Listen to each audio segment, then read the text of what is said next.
تو آپ دیکھیے ویسے تو ہم کہتے ہیں میگا اسٹرکچر ہے، ہوتے بھی ہیں، لیکن ہماری ارتھ کے کتنے چھوٹے حصے پر ہے نام نہاد میگا اسٹرکچر جو ہے، یہ فلائی اوورز جو ہے، ہماری ارتھ کا جو لینڈ ماس ہے اس کے کتنے چھوٹے حصے پر ہے.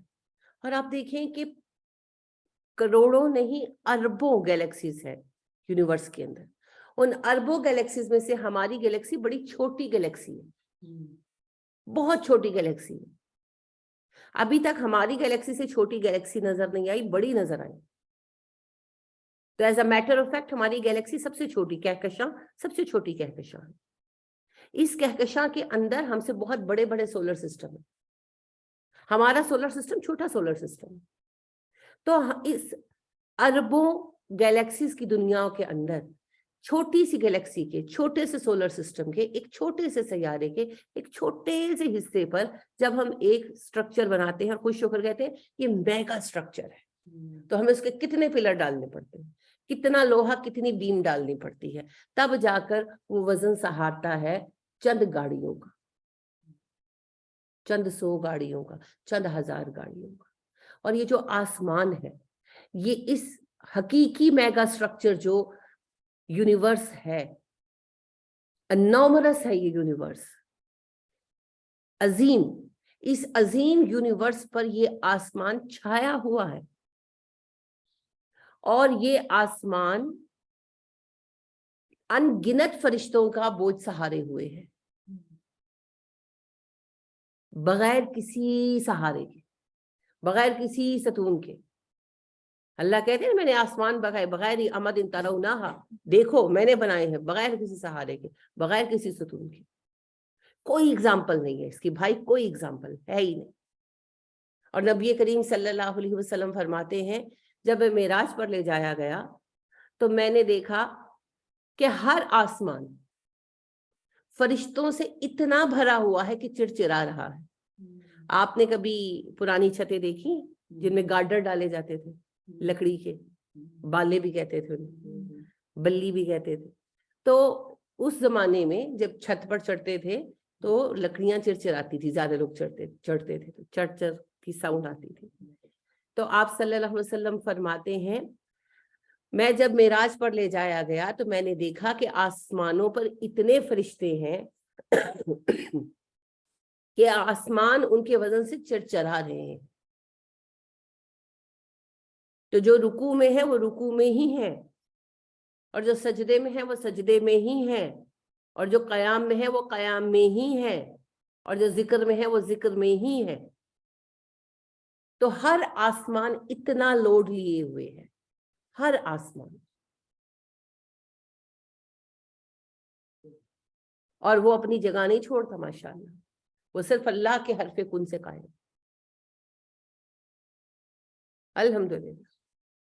اور ایک بات اور سمجھ لیجیے ہمیشہ کے لیے، میری اور آپ کی حقیر، تھکی ہوئی، ٹوٹی ہوئی عبادتوں کی اللہ کو کوئی طلب نہیں، کوئی ضرورت نہیں. اس کے فرشتے ہمہ وقت اس کی عبادت میں مشغول، نہ تھکتے ہیں، نہ رکتے ہیں، نہ بد دل ہوتے ہیں. اور جیسا کہ نبی کریم صلی اللہ علیہ وسلم نے فرمایا جو رکوع میں ہے وہ رکوع ہی میں ہے، جو سجدے میں ہے وہ سجدے میں ہی ہے، جو قیام میں ہے وہ قیام میں ہی ہے، جو قعدے میں ہے وہ قعدے میں ہی ہے. قیامت تک انہی الفاظ میں اللہ کی تسبیح و تحمید کرتے ہی رہیں گے. تو ہماری عبادتوں کی اس کو کوئی طلب، کوئی ضرورت، کوئی حاجت نہیں. یہ اس کا احسان ہے کہ اس نے ہمیں اپنی بارگاہ میں ہر وقت حاضر ہونے کا کھلا لائسنس دیا. ایک کاؤنسلر سے ملنا ہونا، ایک انسپیکٹر صاحب سے جا کر ملنا ہونا تو لائن میں لگنا پڑتا ہے، مگر وہ رب کائنات ہم پر اتنا مہربان ہے کہ کائنات کا رب ہو کر بھی اس نے ہمیں یہ سہولت دی ہے. کوئی ضرورت نہیں، کسی بندے کی ضرورت نہیں، کسی واسطے کی ضرورت نہیں. اٹھو، وضو کرو اور نماز پڑھنے کھڑے ہو جاؤ. تم ڈائریکٹ میرے ساتھ رابطے میں، ڈائریکٹ رابطہ کرو مجھ سے، کوئی نہیں چاہیے تمہارے میرے درمیان. تو یہ جو عبادت ہے یہ ہمارے لیے ہے. جب ہم کھڑے ہوتے ہیں نماز میں ہمارے گناہ معاف ہوتے ہیں، ہماری بات سنی جاتی ہے، ہمارے غم اللہ دور کر دیتے ہیں، ہمارے دل کو حوصلہ دے دیتے ہیں۔ کبھی غم کے وقت میں نماز پڑھی ہے؟ کبھی اگر تجربہ کیا ہو، پہلے میں بھی یہ بات یعنی یقین کے لیولز ہوتے ہیں نا، ایک ہوتا ہے علم الیقین، ایک ہوتا ہے حق الیقین۔ تو ایک علمی بات تھی، نبی اکرم صلی اللہ علیہ وسلم نے کہا سچ ہے، کوئی بات نہیں، لیکن پھر جب میں نے خود اس چیز کو ایکسپیرینس کیا، پھر میں نے دیکھا کہ کیسے اللہ دل سے غم اٹھاتے ہیں، کیسے اللہ آپ کو دوبارہ کھڑا کرتے ہیں۔ اب یہ حق الیقین ہے نا، ایک آپ بیتی ہوتی ہے، ایک جگ بیتی ہوتی ہے، ایک آبزرویشن ہوتا ہے، ایک ایکسپیرینس ہوتا ہے۔ تو نبی کریم صلی اللہ علیہ وسلم نے فرمایا 100% سچ، 100% سچ ہے، مگر کبھی اس سے گو تھرو کر کے اگر دیکھیں، جب بہت پریشان ہو، بہت پریشان، تو کسی سے بھی بات کرنے سے پہلے وضو کریں اور 2 رکعت نماز پڑھیں، اور اللہ کو کہیں اللہ جی میں تو پھنس گئی، یہ ہو گیا مسئلہ۔ پھر دیکھیں اللہ کیسے مسئلہ بھی حل کرتے ہیں اور کیسے آپ کو سکون بھی دیتے ہیں، اسی وقت سکون اتارتے ہیں، اسی وقت آپ کا بوجھ جو آپ کو توڑ رہا ہوتا ہے اللہ وہ بوجھ ہٹا دیتے اور چیزیں بھی ٹھیک ہو جاتی ہیں۔ وہ اس کی مرضی ہے وہ کیسے ٹھیک کرتا ہے، وہ کوئی اور راستہ نکالتا ہے یا وہ ہمیں راضی کر دیتا ہے۔ وہ جو ہمیں نظر آ رہا ہوتا ہے کہ یہ تو قیامت ہے، وہ نظر آنے لگتا ہے کہ نہیں اسی میں عافیت ہے۔ تو بات تو مسئلہ حل ہونے کی ہے، ادھر سے ہو یا ادھر سے ہو۔ تو یہ اللہ سبحانہ و تعالیٰ نے ہمارے لیے اسباب بنائے۔ میں اللہ اکبر کہتی ہوں تو اللہ کی شان نہیں بڑھتی، وہ تو ہے ہی اکبر، اسے میرے کہنے کی کیا ضرورت ہے۔ میں سبحان اللہ کہتی ہوں تو اللہ پاک نہیں ہوتے، وہ تو ہے ہی سبحان۔ ہاں جب میں اللہ اکبر پڑھتی ہوں تو میرا درجہ ضرور بڑھتا ہے، جب میں سبحان اللہ کہتی ہوں تو میرے گناہ ضرور ختم ہوتے ہیں، میں پاک ہوتی ہوں۔ تو یہ سب میرے لیے، اللہ کے لیے نہیں ہے، اسے کوئی ضرورت نہیں ہے۔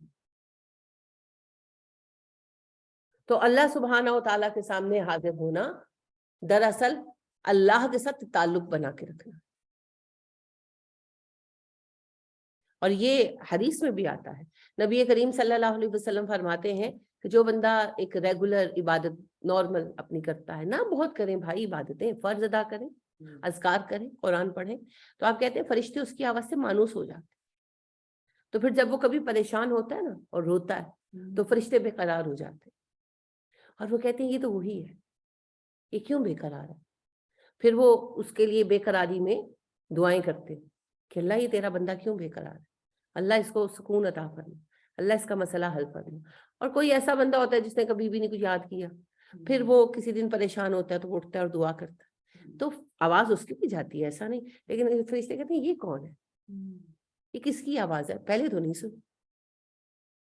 تو فرق تو پڑ گیا نا، دعا تو پھر اس کی بھی قبول ہوتی ہے، ایسا نہیں کہ نہیں قبول ہوتی، لیکن فرق تو پڑ گیا نا۔ آپ دیکھیں نا، اگر جیسے آپ کے میاں ہاسپٹل میں ہیں، آپ کی واقفیت ہے وہاں پر، تو آپ جاتے ہیں تو ڈاکٹر صاحب کہہ دیتے ہیں بھئی یہ میرا پیشنٹ ہے، تو پھر سارے خیال کرتے ہیں، ہے نا۔ اور کوئی بیچارہ جاتا ہے، اس کی کوئی واقفیت نہیں، کچھ نہیں، تو وہ کوئی سنتا ہی نہیں، اچھا جی دیکھ لیں گے، اچھا جی اور بھی پیشنٹ، آپ اکیلے نہیں، ایسے بہیو کرتے ہیں نا۔ تو بس یہ واقفیت ہے نا، جب واقفیت وہاں پر ہوتی ہے تو وہاں بھی کام آتی، تو واقفیت بنا کے رکھیں۔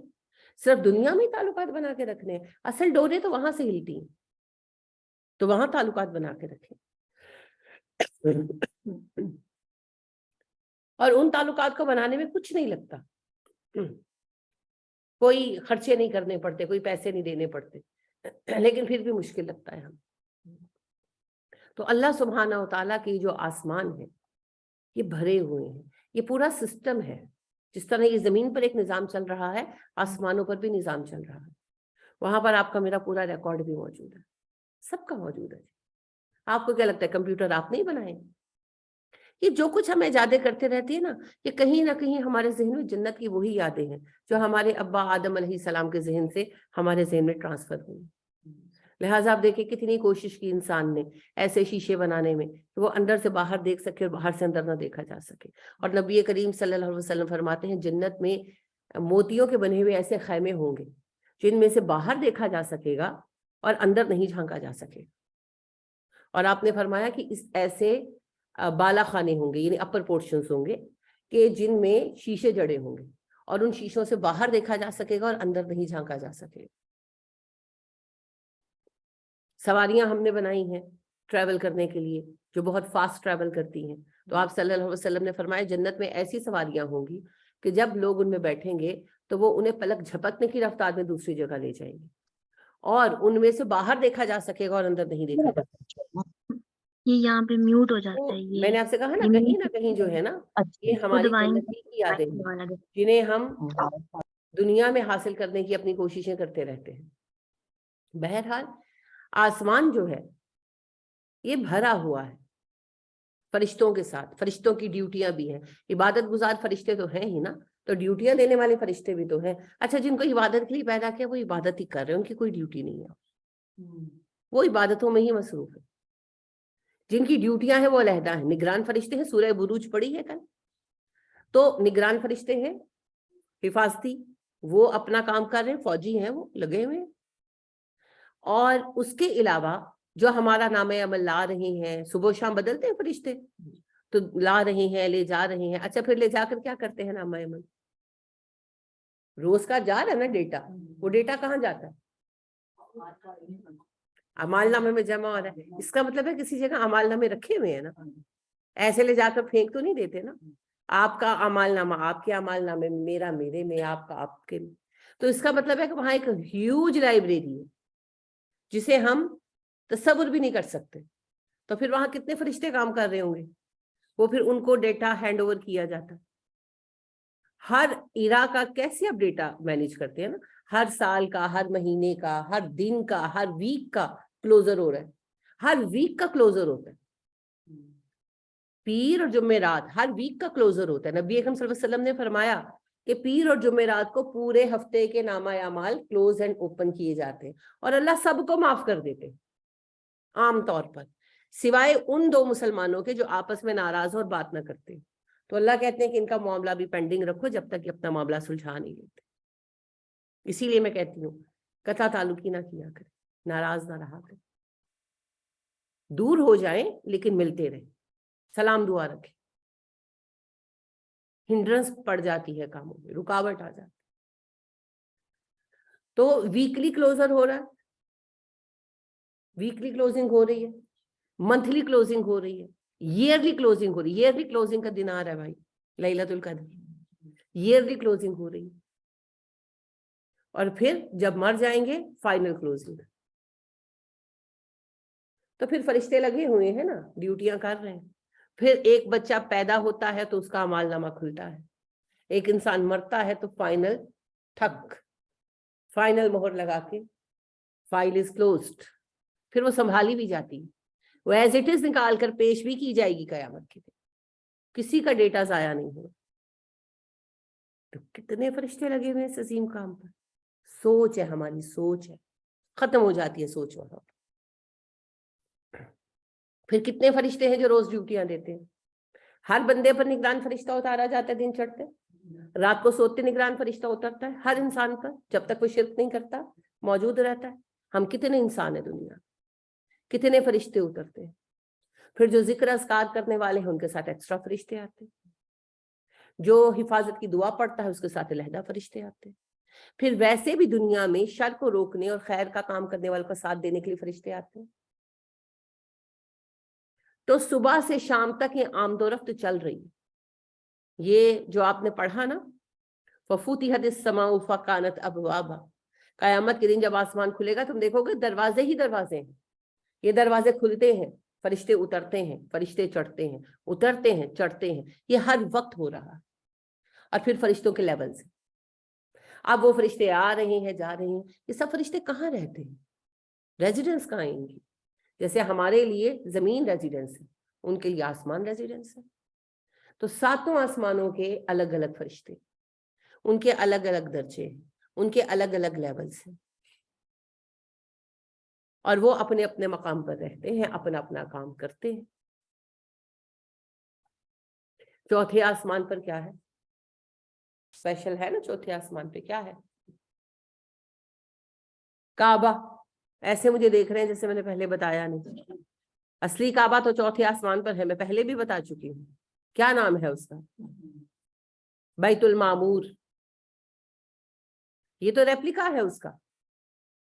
اسی لیے جب قیامت کے سے پہلے مسلمان ختم ہو جائیں گے تو کعبہ نہیں اٹھایا جائے گا، کعبہ توڑ دیا جائے گا، کیونکہ اصل کعبہ پہلے ہی آسمان پر موجود ہے، چوتھے آسمان پر موجود ہے. اس کا نام بیت المعمور ہے. فرشتے ہر وقت اس کا طواف کرتے ہیں. یہ زمین پر تو اس کا ریپلیکا ہے. اور نبی اکرم صلی اللہ علیہ وسلم نے فرمایا ایگزیکٹلی اسی پوزیشن پر ہے جس پوزیشن پر آسمان میں. اٹھایا جائے گا ریاض الجنہ. نبی کریم صلی اللہ علیہ وسلم کی قبر والا حصہ جو ہے ریاض الجنہ، وہ اٹھایا جائے گا.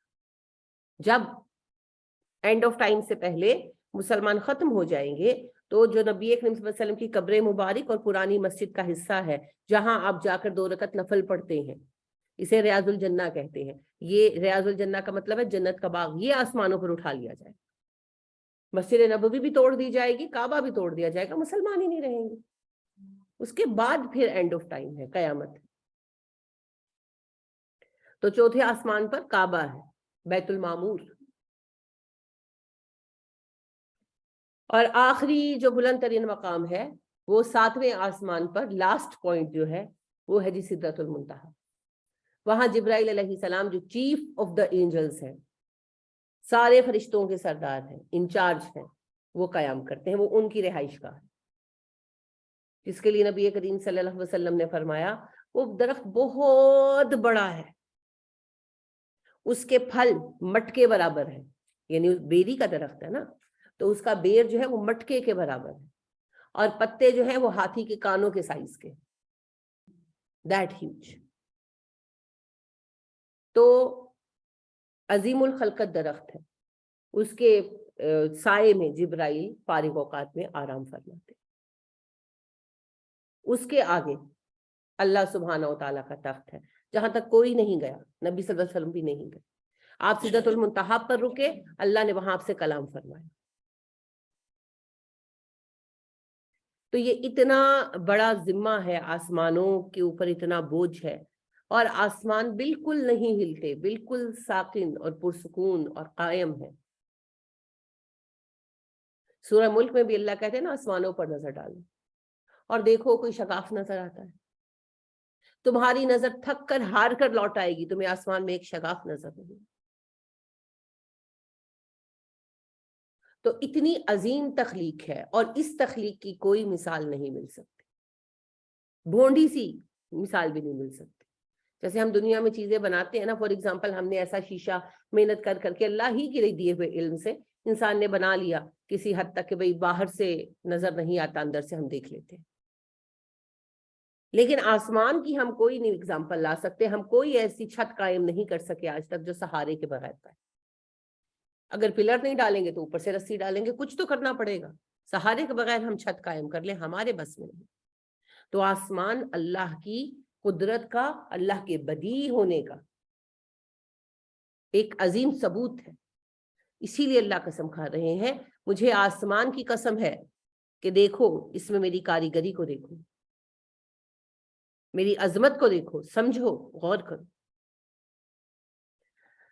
اور ستاروں کو دیکھو کہ یہ عظیم الشان یونیورس، غور کرو اس کے اوپر اور سوچو کہ کیا یہ میں نے ایسے ہی بنا دی، بس کھیل تماشے. اور کیا ایسی چیزیں حادثاتی بنتی ہیں؟ یہ غلط فہمی ہے تم لوگوں کی. اتنے عظیم پلان کسی عظیم مقصد کے لیے کیے جاتے ہیں. وما ادراک ما الطارق، اور تمہیں کون سمجھائے، کس طرح بتایا جائے کہ یہ رات کو آنے والے ستارے کیا ہیں، ان کی عظمت کیا ہے، ان کی شدت کیا ہے، ان کی شان کیا ہے، ان کا سائز کیا ہے، ان کی کیپیسٹی کیا ہے. اور ایسی عظیم الشان کائنات کے خالق کو تم لوگ اتنا کمزور سمجھتے ہو کہ ہر ایرے غیرے کو شریک بنا دیتے ہیں.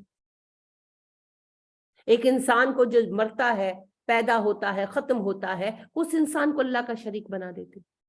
اس رب کا جس نے عظیم الشان یونیورس کو پیدا کیا. ایک بار بھی نہیں سوچتے، غور نہیں کرتے. ان ستاروں کو اللہ کا شریک بنا دیتے ہیں ہم. ابھی کل ایک خاتون مجھے بتا رہی تھی، ملنے آئی تھی تو بتا رہی تھی کہ دوسری بھی میری اسٹوڈنٹ ہی ہیں، تو ان کے جو ہے بھائی کی بیٹی سے رشتے وغیرہ کی بات چل رہی تھی کافی دنوں سے، تو وہ کہنے لگی کہ وہ انہوں نے انکار کر دیا. میں نے کہا کیوں؟ کہنے لگی کہتے ہیں ستارے نہیں مل رہے. تو میں نے کہا ان کو کہنا تھا پہلے ہی ستارے ملا لینے تھے، 3 مہینے پیچھے لگا کر ستارہ ضرور ملانا تھا. انا للہ و انا الیہ راجعون. پھر فائدہ قرآن پڑھنے کا اگر اینڈ پر آپ نے ستارے ہی ملانے ہیں تو. شرک شرک. نبی کریم صلی اللہ علیہ وسلم نے فرمایا جو کسی نجومی کے پاس گیا محض مزہ لینے کے لیے، اس کی 40 شب و روز کی فرض و نفل عبادت قبول نہیں ہوگی. اور جو اس یقین کے ساتھ گیا کہ وہ سچ بتائے گا، اس نے محمد کے لائے ہوئے دین کا انکار کر دیا صلی اللہ علیہ وسلم. اور مجھے تو اتنا خوف آتا ہے، حدیبیہ کی حدیث میں آپ سے کئی بار شیئر کر چکی ہوں کہ 1400 صحابہ تھے آپ کے ساتھ، اور دیکھیے کیسے اولو العزم ساتھی تھے آپ کے. سب کو یقین تھا، سورہ فتح میں آپ نے خود یہ تذکرہ پڑھا ہے کہ سب کو یقین تھا کہ قریش کے ہاتھوں سے یہ سب مارے جانے والے، لیکن اللہ پاک نے ان کو کامیابی دی. تو ایسے جانثار ساتھی تھے آپ کے، ایک سے بڑھ کر ایک نام. مگر جس رات بارش ہوئی حدیبیہ میں تو صبح نبی کریم صلی اللہ علیہ وسلم نے کیا فرمایا کہ لوگوں جانتے ہو تمہارے رب نے کیا کہا ہے؟ صحابہ نے کہا آپ ہی بہتر جانتے ہیں، ہم تو نہیں جانتے. تو آپ نے کہا تمہارے رب نے کہا رات میرے کچھ بندے مومن رہے، کچھ کافر ہو گئے. جنہوں نے کہا بارش اللہ کے فضل سے ہوئی وہ مومن رہے، اور جنہوں نے کہا ستارے کے اثر سے ہوئی وہ کافر ہو گئے. تو وہ تو صحابہ تھے، انہوں نے تو استغفار کر لی فوراً، معاملہ ختم. لیکن ہمارے لیے وارننگ ہے کہ ایسے ایمان کے بعد بھی یہ باتیں کافر کرتے تھے. تو ہمارا تو ویسے ہی ایمان ڈاما ڈول سا ٹلم ٹلا، تو اس کے اوپر پھر ایسی بے وقوفانہ بات. ستارہ کیا کرے گا؟ ستارے نے کیا کرنا؟ ستارہ کیسے میری تقدیر کا ڈیسیژن لے سکتا؟ میری تقدیر آدھی میرے رب نے لکھی ہے، آدھی میرے ہاتھ میں ہے نا. یعنی کہ اللہ نے لکھ دی ہے رزق کی مقدار، وہ اس کی تحریر ہے. کمانا کیسے ہے وہ میرا کام ہے. عمر کتنی ہے اس نے لکھ دی ہے، گزارنی کیسے ہے میرا کام ہے. تو آدھی تقدیر اس نے لکھ دی ہے، آدھی میں نے خود تحریر کرنی ہے. ستارے کا بیچ میں کوئی کام نہیں ہے جی. ستارہ تو خود اپنی تقدیر پوری کر رہا ہے. وہ خود فراخی افلاق میں ہے خار و زبوں. دوسرا مصرع ہے، پہلا ہے جی ستارہ کیا تیری تقدیر کی خبر دے گا، وہ خود فراخی افلاق میں ہے خار و زبوں. کہ وہ خود دھکے کھا رہا ہے اتنی عظیم کائنات کے اندر. سورج بیچارہ ہر وقت گھوم رہا ہے. وہ کہتے ہیں نا آپ کا شنی بھاری ہے، انڈین جو ہوروسکوپ ہوتے ہیں نا تو سورج کو شنی کہتے ہیں نا، تو آپ کا شنی بھاری ہے کہ سورج کا اثر ہے اور یہ بہت برا ہے آپ کے لیے. اس بیچارے نے کیا اثر ڈالنے، وہ تو کہیں ٹک ہی نہیں سکتا. اثر کیا ڈالے گا، وہ تو گھوم رہا ہے، لگا ہوا اپنے کام میں. وہ صرف دن رات بناتا ہے ہمارے لیے، اس کا اور کوئی کام نہیں. تقدیر یا وہ تقدیر ساز لکھتا ہے اور یا ہم، کوئی ہمارے عمل کا ذمہ دار نہیں.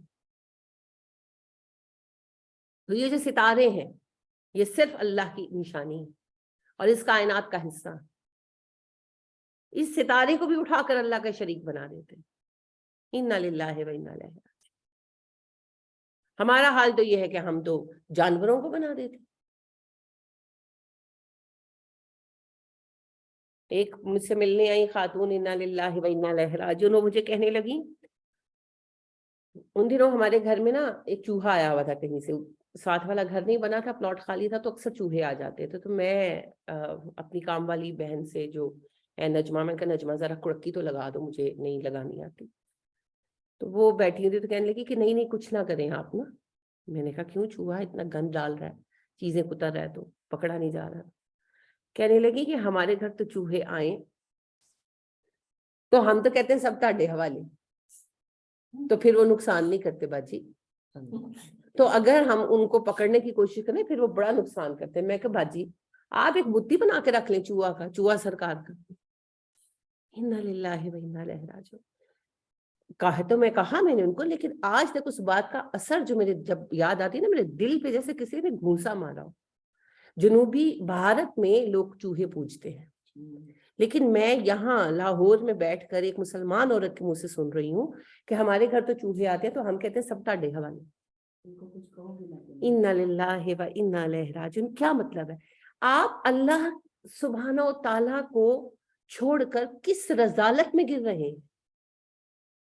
اسفل سافلین ہیں ہم؟ نہیں، ہم تو انسان ہیں، اللہ نے ہمیں بہترین بنایا ہے، ہم چوہوں سے ڈریں گے اب؟ اور سچ کہا ہے نبی کریم صلی اللہ علیہ وسلم نے، تم وہ سارے کام کر کے چھوڑو گے جو غیر مسلم امتوں نے کیے ہیں یا وہ کریں گے، جوتوں کی طرح برابر آؤ گے تم، جیسے ایک جوتا دوسرے جوتے پر برابر آتا ہے۔ اور اس کے بعد پھر میں نے، یعنی کہ میں جیسے جعفری پل جاتی ہوں ادھر مسکین پورے، تو پھر میں نے ذرا، یہ لوگ ان ایجوکیٹڈ ہیں، تھوڑے لوور کلاس ہو جاتے ہیں، مالی اعتبار سے کلاس تو کوئی بھی نہیں ہے، میں صرف ایز میٹر آف فیکٹ بات کر رہی ہوں، تو میں نے وہاں پر یہ بات پھر اگین اینڈ اگین سنی ہے۔ یہ جہالت کا لیول ہے کہ چوہے جیسی گندی مخلوق کے حوالے ہم اپنے آپ کو کر دیتے ہیں، اپنے گھر کو کر دیتے ہیں، اس سے زیادہ کیا شرک چاہیے؟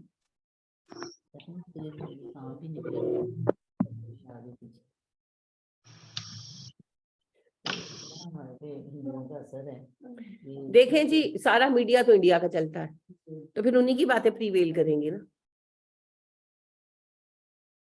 تو اللہ سبحانہ و تعالی بتا یہ رہے ہیں کہ میری اس عظیم کائنات کو دیکھو، اس عظیم الشان سٹرکچر کو دیکھو آسمان کے، اور یونیورس پر غور کرو اور سمجھنے کی کوشش کرو۔ یہ جو رات کو تمہیں چمکتے ہوئے ستارے نظر آتے ہیں، النجم الثاقب، یہ آگ کے گولے ہیں، اور ایکچولی آگ کے گولے ہیں۔ میں نے پہلے بھی آپ سے عرض کیا ہے، سائنٹسٹ کا اندازہ ہے کہ سورج پر سپر آف موومنٹ، سیکنڈ کے بھی ایک حصے میں سپر آف موومنٹ جو ہے 1,00,000 ہائیڈروجن بموں کی طاقت کے دھماکے ہوتے ہیں، تقریباً اندازہ ہے ان کا۔ اور ہائیڈروجن بم جو ہے وہ ایٹم بم سے بہت طاقتور ہوتا ہے۔ اور ایک ایٹم بم چلا تھا چھوٹا سا منا سا، اس کا نام بھی لٹل بوائے تھا، چھوٹا سا چلا تھا، آج تک اس کا صدمہ نہیں ہم بھول پائے۔ لوگ ہوا میں اڑ گئے تھے، ایواپوریٹ ہو گئے تھے، جیسے ہیٹ میں پانی ابل جاتا ہے نا اور ختم ہو جاتا ہے، پیچھے صرف اس کا نشان سفید سفید رہ جاتا ہے۔ لوگ اڑ گئے تھے، جو جہاں کھڑا یا بیٹھا تھا وہاں صرف ایک کالا نشان رہ گیا تھا کہ یہاں بندہ کھڑا تھا، یہاں بندہ بیٹھا تھا۔ اتنی ہیٹ تھی اس چھوٹے سے بم میں، اور وہ بالکل ابتدائی درجے کا بم تھا۔ تو ہائیڈروجن بم کی تو طاقت کا اندازہ ہم نہیں کر سکتے۔ تو سورج میں اس درجے کی طاقت ہے، تو جو سورج سے بھی کئی ہزار گنا بڑے ستارے ہیں، ان کے اندر کس قدر انرجی ہوگی۔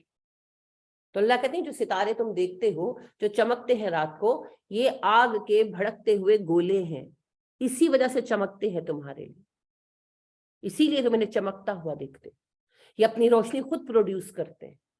ستارے اور سیارے کا فرق سمجھتے ہیں نا، سٹارز اینڈ پلانٹس، یہ سٹارز کی بات ہو رہی ہے۔ جو سٹار ہوتا ہے اس کا اپنا ایندھن ہوتا ہے اندر، اور وہ اپنی روشنی خود پروڈیوس کرتا ہے اور اس روشنی اور ہیٹ کو آگے دیتا ہے۔ تو یہ ستارے ہیں، ان کے اندر اللہ فرما رہے ہیں کہ ایندھن ہے، ان کے اندر آگ ہے، اس ایندھن اور آگ سے یہ اپنی روشنی، اپنی ہیٹ پروڈیوس کرتے ہیں اور دوسروں کو پھر پہنچاتے ہیں۔ سائنس اب بیان کرتی ہے، اللہ نے 1444 سال پہلے ہمارے سامنے یہ سچ رکھا، اس سے پہلے بائبل میں بھی رکھا۔ تو یہ پوری کائنات میں اللہ نے ڈسٹریبیوشن کا ایک سسٹم بنایا ہوا ہے، اور اس رب سے مایوس ہوتے ہیں آپ جس رب نے زمین کو ہمارے لیے قابل رہائش بنانے کے لیے اتنا عظیم انتظام کیا ہے۔ رات میں بھی ایکولی ہمیں مناسب حرارت ملتی ہے، مناسب روشنی ملتی ہے، اور دن میں بھی ملتی ہے۔ نہ گرمی وہ حد سے بڑھنے دیتا ہے، نہ سردی وہ حد سے بڑھنے دیتا ہے۔ اس رب سے مایوس ہیں آپ، انشاءاللہ چیزیں ٹھیک ہو جائیں گی۔ قوموں کی زندگی میں اتار چڑھاؤ آتے ہیں۔ یہ آج آپ کو لگتا ہے کہ امریکہ شاید شروع سے ایسے تھا، نہیں، کوئی ایسے نہیں تھا۔ آپ 200 سال صرف پیچھے جائیں اور آپ دیکھیں کہ امریکہ کن حالات سے گزرا، تقریباً ایسے ہی حالات سے گزرا، ہر قوم گزرتی۔ بھارت کے ساتھ مت پاکستان کو کمپیئر کیا کریں، بھارت کو بنانے میں بہت قوموں کا حصہ رہا۔ مغلوں نے اس کو تعمیر کیا، انگریزوں نے اس کو تعمیر کیا، مغلوں سے بھی پہلے مسلمانوں نے اس کو تعمیر کیا، پھر اس سے پیچھے ہندوؤں نے بھی کیا جب ان کی حکومت تھی۔ تو کئی ہزار سال کا ورثہ بنایا ان کو مل گیا، کیپٹل بھی ملا، آرمی بھی ملی۔ پاکستان کو تو کچھ نہیں ملا، پاکستان تو بنا، 1947 کے دن پاکستان کی پیدائش ہوئی اور 70-75 سال قوم کی زندگی میں کچھ نہیں ہوتے. پاکستان ایسے اوپر جا رہا تھا, پھر نظروں میں آیا پھنسا ہوا ہے, ابھی نیچے گر رہا ہے. تو آپ کو کیا لگتا ہے گر جائے گا, ختم ہو جائے گا؟ نہیں, کچھ نہیں ہوگا, یہ پھر کھڑا ہوگا. قومیں گرتی ہیں, کھڑی ہوتی ہیں. پہلی نسل نے اس وقت پاکستان بنایا اور جذبے کے ساتھ اس کی ترقی کا سفر چلا. پھر کرپشن نے سر اٹھایا, پاکستان پھنسایا گیا. اب یہ جنریشن جو ہے یہ پاکستان کو پیروں پر کھڑا کرے. اگر حالات مشکل نہ ہوں گے تو لوگ کھڑے کیوں ہوں گے؟ اگر رکاوٹ نہیں آئے گی تو کوئی دور کرنے کی کوشش کیوں کرے گا؟ تو یہ رکاوٹیں بھی خیر کا باعث ہوتی ہیں. اتنا گھبرایا نہ کرے, فوراً ہمت نہ چھوڑ دیا کرے, کچھ نہیں ہوگا. یہ پاکستان کوئی کمپنی نہیں ہے کہ ڈوب جائے گی. اگرچہ کوشش یہی ہے اس وقت کہ پاکستان کو ڈیفالٹ قرار دیا جائے, نہیں ہوگا, نہیں ہوگا. پاکستان سری لنکا نہیں ہے. پاکستان اور سری لنکا میں بہت بڑا فرق ہے. وہ ایک سیکولر ملک ہے, یہ ایک اسلامی ملک ہے. چاہے کچھ بھی کر لیں, یہ اسلامی جمہوریہ کا ٹائٹل نہیں ہٹا سکتے. ایک بہت بڑا فرق ہے. گیا گزرا پاکستانی مسلمان بھی تھکے گا تو اپنے رب کو ہی پکارے گا نا, اور پکار رہے ہیں. حل نکلے گا, ضرور نکلے گا. اتنے زیادہ مایوس ہونے کی بات نہیں ہے. ہاں, کوشش کریں, جس لیول پر کر سکتے ہیں کوشش کریں. اور جو کچھ بھی نہیں کر سکتا کم از کم دعا کرے, 2 رکعت نفل پڑھیں روز, اور اللہ سے مدد مانگے کہ اللہ ہمارے ملک پر رحم کرے. جو کچھ نہیں کر سکتا یہ تو کر سکتا ہے نا. بدلیں گے حالات, سب کچھ ٹھیک ہو, ہماری نسلیں یہیں بسیں گی. اسلامی ہند برقرار رہنا ہے. اسلامی ہند نے طاقتور بھی ہونا ہے. امام مہدی کے ساتھ اسلامی ہند کی فوجیں کھڑی ہونی ہیں. اور وقت اتنا کم ہے کہ پاکستان ختم ہو کر نیا اسلامی ہند قائم نہیں ہو سکتا. تو پاکستان کا وجود مستقل ہے, پریشان نہ ہوا. ہاں, ان عبوری حالات میں اپنا اپنا رول پلے کریں. بس بیٹھ کر ٹیبل ٹاک نہیں کریں, جو کر سکتے ہیں. اللہ خیر کے معاملات فرمائے. جس رب نے اتنا عظیم نظام قائم کیا ہے وہ ان چند معاملات کو نہیں سمیٹ سکتا, وہ سمیٹے گا. بس بات یہ ہے اپنے بچوں میں حوصلہ پیدا کریں, کھڑے ہو, فیس کریں. ہر کوئی اپنی اپنی ذمہ داری نبھائے. انشاءاللہ چیزیں ٹھیک ہو جائیں گی. وقت لگتا ہے لیکن چیزیں ٹھیک ہو جائیں گی. کوئی اقبال کہتے ہیں نا, رنگ گردوں دیکھ تو انا بھی ہے, یہ ابھرتے ہوئے سورج کی افق تابی ہے. کہ یہ جو تمہیں نظر آ رہا ہے نا اندھیرا ہوتا ہوا اور روشنی کم ہوتی ہوئی, یہ ڈوب نہیں رہا سورج, یہ ابھر رہا ہے. لہٰذا آگے روشنی ہی روشنی ہوگی. تم دیے باد مخالف سے نہ گھبرا اے عقاب, یہ تو چلتی ہے تجھے اونچا اڑانے کے لیے. آپ خود سوچیں ایک بات سنجیدگی کے ساتھ کہ جتنی اویئرنیس اب آئی ہے پہلے آئی تھی؟ کیوں آئی ہے؟ اگر سب کچھ ٹھیک چلتا رہتا تو اویئرنیس آتی نہیں؟ آتی نا. سب کچھ ویسا ہی رہتا جب تک چیزیں پوری ہوتی رہتی. جب لوگوں کے مفادات رکے ہیں, ایک نارمل زندگی میں رکاوٹ آئی ہے, تبھی پھر ہوش آیا نا کہ اب کیا کیا جائے. تو جب اللہ سبحانہ و تعالیٰ قوت پرواز بڑھانا چاہتے ہیں پھر اللہ جھکڑ چلاتے ہیں. اب جب جھکڑوں میں پھنسا ہوا ہے عقاب تو پھر کیا کرے گا؟ پھر وہ اپنی قوت پرواز بڑھائے گا. مرنا تو نہیں ہے اس سے. اب ہم بھی پھنس گئے, اب بیٹھ کر تماشا فردر دیکھ نہیں سکتے, اب کچھ نہ کچھ کرنا پڑے گا. تو انشاءاللہ چیزیں بہتر ہو جائیں گی. کوئی قوم بیٹھے بٹھائے اپنے حالات نہیں بدل سکتی, اسے مشکل دور سے گزرنا پڑتا ہے, قربانیاں بھی دینی پڑتی ہیں, پریشانیاں بھی دیکھنی پڑتی ہیں. اللہ سے خیر کی مدد مانگے اور اپنا کام کرتے رہیں. دشمن ہمیشہ برائی کے لیے کام کرتا ہے, اللہ اسی میں سے خیر نکال دیتا ہے, نکالتا ہے نا. کہ کتنے ہی واقعات ہیں آپ کے سامنے ہماری اسلامی تاریخ کی, تو اللہ اسی میں سے خیر نکال دے انشاءاللہ. پہلی خیر تو یہ ہے کہ جب عمران خان صاحب کی گورنمنٹ آئی تھی, میں کسی کی بھی سائڈ پر نہیں ہوں, لیکن جو حالات آپ کے گزر رہے ہیں تو کتنا شور شرابہ تھا نا. پھر عمران خان کو درمیان میں ہٹا کر ان کو دوبارہ لایا گیا, اور اس کے بعد جو خرابی ہوئی کم از کم ان لوگوں کو یہ پتا چل گیا کہ ان سے ہمیں خیر نہیں مل سکتی, عمران خان سے ملے یا نہ ملے. تو ان کا جو ایک امکان تھا نا ان ساری پارٹیز کا, انہوں نے اپنے ہاتھوں سے بند کر دی. تو یہ بھی ایک خیر ہے کہ اللہ نے ان کے جو تھوڑے بہت پردے پڑے ہوئے تھے وہ ہٹا دیے. اب کسی کے منہ میں زبان نہیں رہ گئی کہ ان کی فیور کر سکے یا ان کے لیے کوئی سافٹ کارنر ڈھونڈ سکے. تو یہ کم بڑی خیر ہے, یہ بہت بڑی خیر ہے. ان کی نسلوں کا بھی امکان ختم ہو گیا. تو اللہ کے ہر کام میں خیر ہوتی ہے اور خیر آئے گی. مقصد میرا کسی سیاسی معاملے کو آپ کے ساتھ ڈسکس کرنا نہیں. ویسے تو میں آپ کو یہ بتاؤں کہ جو لوگ دین کی طرف آ کر سیاست کو بالکل چھوڑ دیتے ہیں, پھر ان پر ایسے سیاستدان مسلط ہوتے ہیں جو دین کو چھوڑے ہوئے ہوتے ہیں. لہٰذا نبی کریم صلی اللہ علیہ وسلم بھی سیاستدان تھے اور صحابہ بھی سیاستدان تھے, تھے کہ نہیں؟ ابو بکر سب سے زیادہ دیندار تھے نا, تو پہلے خلیفہ تو وہی بنے تھے, اور دوسرے عمر. تو آپ یہ نہیں کر سکتے کہ آپ سیاست کو زندگی سے نکال دیں, نہیں کر سکتے, کرنا بھی نہیں چاہیے. نظام پادشاہی ہو کہ جمہوری تماشا ہو, جدا ہو دی سیاست سے تو رہ جاتی ہے چنگیزی. جب آپ دین اور سیاست کو الگ کریں گے ظلم باقی رہے گا.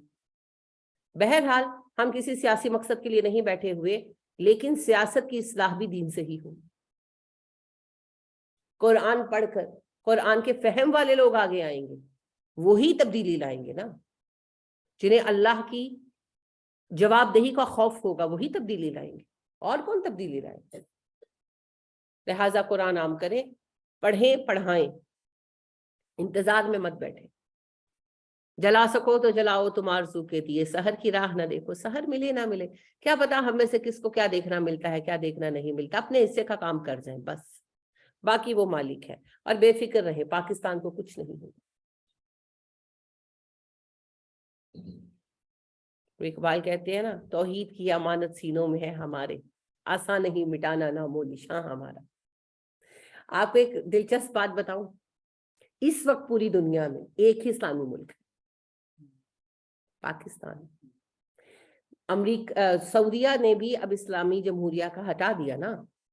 پہلے وہ اسلامک ریپبلک تھا, اب وہ صرف, پہلے وہ kingdom of Islamic kingdom of سعودیہ تھا, اب انہوں نے کنگڈم کا لفظ ہٹا دیا, اب وہ ریپبلک بن گئے, مگر انہوں نے اسلامک بھی ہٹا دیا, اب وہ صرف ریپبلک آف سعودیہ ہو گئے.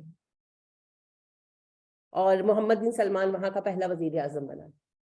انہوں نے 2 چینجز کیے, ایک کنگڈم کو انہوں نے جمہوریت سے بدل دیا ہے, اور دوسرا اسلام کو ریموو کر دیا خانے سے. اتنی ہمت تو نہیں کر سکے کہ سیکولر ہو جائے, لیکن وہ اسلامک کا ٹائٹل بھی ہٹا دیا کیونکہ انہوں نے لا وغیرہ ختم کر دیا. تو اب ٹیکنیکلی اگر آپ سرچ کریں گے نا کہ Islamic countries in Pakistan, sorry in the world, sorry Islamic countries in the world, تو ٹیکنیکلی صرف پاکستان ہے. مسلم اکثریتی آبادی کے بنا پر بہت سارے ہیں, لیکن ٹیکنیکلی جو کلیم کرتا ہے وہ صرف پاکستان. پہلے 2 تھیں, سعودیہ اور پاکستان. تو جب ہم اکیلے ہیں اور بے شک نام ہی کے لیے بجا رہے ہیں اسلام کا ڈھول, بجا تو رہے ہیں نا, تو پھر زور تو ہم پر پڑے. پریشان نہ ہو, کچھ نہیں ہوگا. سعودیہ اسلام کا ٹائٹل ہٹا کر زندہ رہ سکتا ہے, معذرت ہم نہیں رہ سکتے. آپ بھارت سے کیوں الگ ہوئے؟ اسلام کے لیے نا. تو اگر آج اسلام کا فرق مٹا دیں تو پاکستان کے قیام کا جواز باقی رہ سکتا ہے؟ نہیں رہ سکتا نا. تو یہ ڈھول تو بجانا پڑے گا ہر حکمران کو, چاہے وہ اسلام کو پسند کرے یا نہ کرے, کیونکہ پاکستان کے وجود کی وجہ ہی اسلام. آج اسلام کو چھوڑنے پاکستان کے قیام کی وجہ نہیں رہی. اس لیے کتنے لبرل ہو جائیں حکمران ٹولہ, کتنا بے ایمان ہو جائے, پاکستان کو اسلامی جمہوریہ رکھنا ان کی مجبوری. پاکستان باقی رہے, پاکستان کہیں نہیں جاتا. یہ اللہ نے 1947 کی لیلۃ القدر میں عطا کیا تھا. 21 رمضان کو لیلۃ القدر تھی. اور آپ کو پتا ہے پہلی وحی بھی جب آئی تھی تو 21 رمضان کی لیلۃ القدر تھی. نبی اکرم صلی اللہ علیہ وسلم نے کہا نا 21 رمضان کی رات. تو آپ کو پتا ہے کہ لیلۃ القدر میں جو فیصلے ہوتے ہیں سلامتی کے ہوتے ہیں. بے فکر رہا.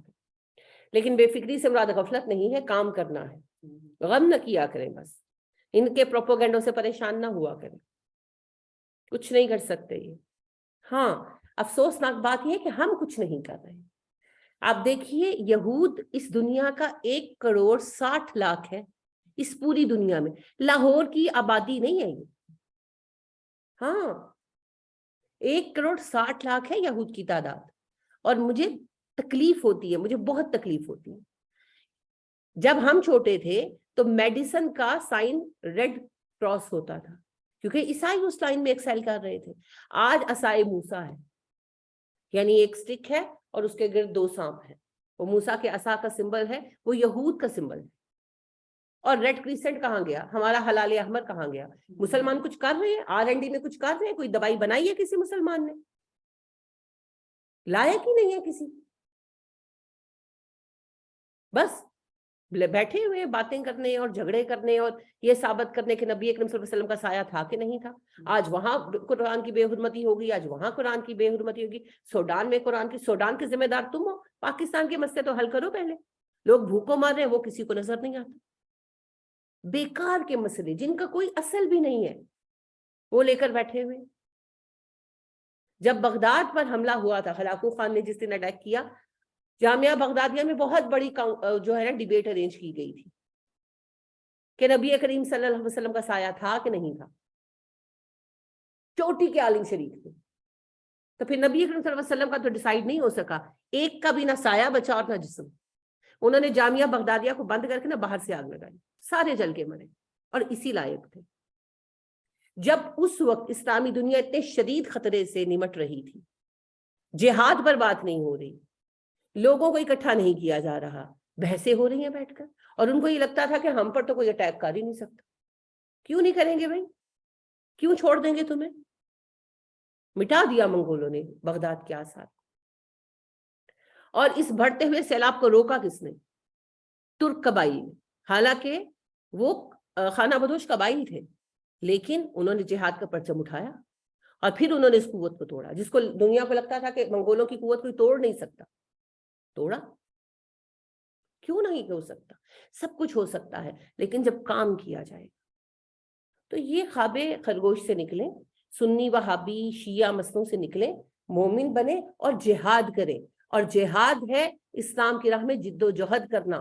قلم سے کریں، زبان سے کریں، اور اگر اللہ وقت دے، مہلت دے، ٹارگٹ دے تو تلوار سے بھی کریں. وہ جب وقت آئے گا دیکھا جائے گا، ابھی تو ہم اس لائق نہیں.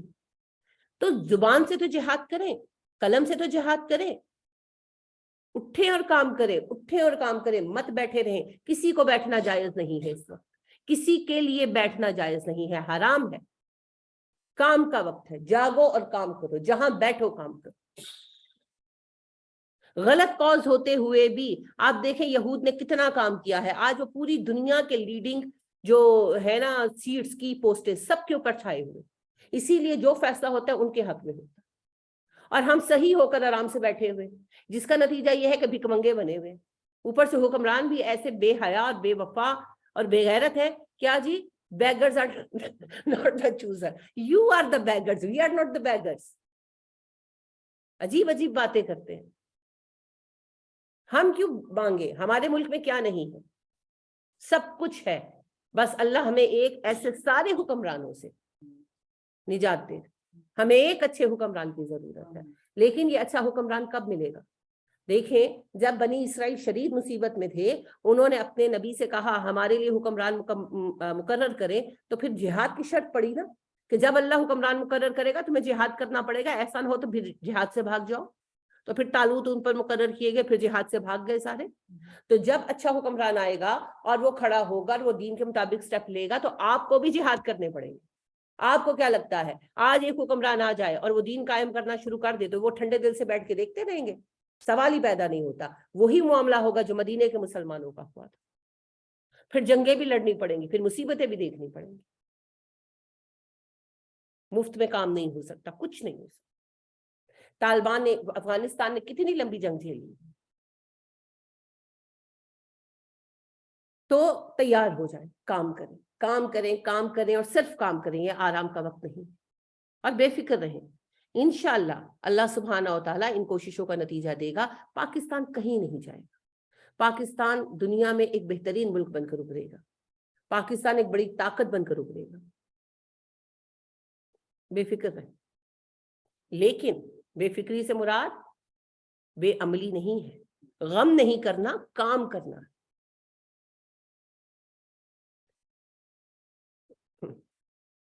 تو یہ جو عظیم الشان کائنات ہمارے رب نے ہمارے لیے بنائی ہے، پوری عظیم الشان یونیورس بنائی ہے اس ارتھ کو ایک مناسب ماحول فراہم کرنے کے لیے، تو اس رب نے کیا باقی سب پلان نہیں کر رکھا؟ اس نے سب پلان کر رکھا ہے۔ تو اللہ سبحانہ و تعالیٰ اس عظیم الشان یونیورس کو پیش کرتے ہیں بطور دلیل دعویٰ، اپنے دعوے کے طور پر لاتے ہیں۔ دلیل تو بھی آگے آئے گی نا، بحث کیا ہے۔ اب یہاں اللہ سبحانہ و تعالیٰ اسے اپنا ثبوت دعویٰ بنا رہے ہیں کہ یہ کائنات دیکھو۔ نجم ثاقب سے بعض لوگوں نے مراد شہاب ثاقب بھی لیا ہے، تو وہ بھی ٹھیک ہے۔ ایک حدیث اصل میں آتی ہے کہ نبی کریم صلی اللہ علیہ وسلم سے ابو طالب نے یہ سوال کیا کہ بھتیجے، یہ جو آسمان پر ستارے یہ چمکتی لکیر سی نظر آتی ہے، آقا گولا سا نظر آتا ہے اور پھر وہ بجھ جاتا ہے، یہ کیا ہے؟ تو آپ صلی اللہ علیہ وسلم نے کہا چچا جان، جب جنات فرشتوں کی باتیں سننے کے لیے آسمان دنیا کے قریب ہونا چاہتے ہیں تو فرشتے انہیں ستارہ توڑ کر مارتے ہیں جو ان کے تعاقب میں آتا ہے اور انہیں جلا کر ختم کر دیتا ہے، اسی کو آپ اس طرح چمکتے ہوئے دیکھتے ہیں۔ تو بعض نے یہاں مراد شہاب ثاقب لیا ہے، تو بھی ٹھیک ہے، کوئی اس سے مفہوم پر کوئی فرق نہیں پڑتا کہ یہ عظیم الشان ستارے ہیں اور انہی ستاروں سے ہم حفاظت کا کام بھی لیتے ہیں آسمان کے، یہ آپ نے پڑھ بھی لیا ہے۔ ان کل نفس لما علیہا حافظ، نہیں ہے کوئی نفس مگر اس پر ایک محافظ مقرر۔ کون ہے جی محافظ؟ جی جی، ہمارے فرشتے کرامن کاتبین۔ اللہ کہتے ہیں کوئی نفس نہیں، کوئی جان نہیں، مگر ہم نے اس پر محافظ مقرر کر دیا۔ یہ ہمارے محافظ بھی ہیں، ہمارے ساتھی بھی ہیں۔ شیطان کو تو ہم بہت پروپوگیٹ کرتے ہیں، شیطان کم وقت ایک ہے اور فرشتے دو ہیں۔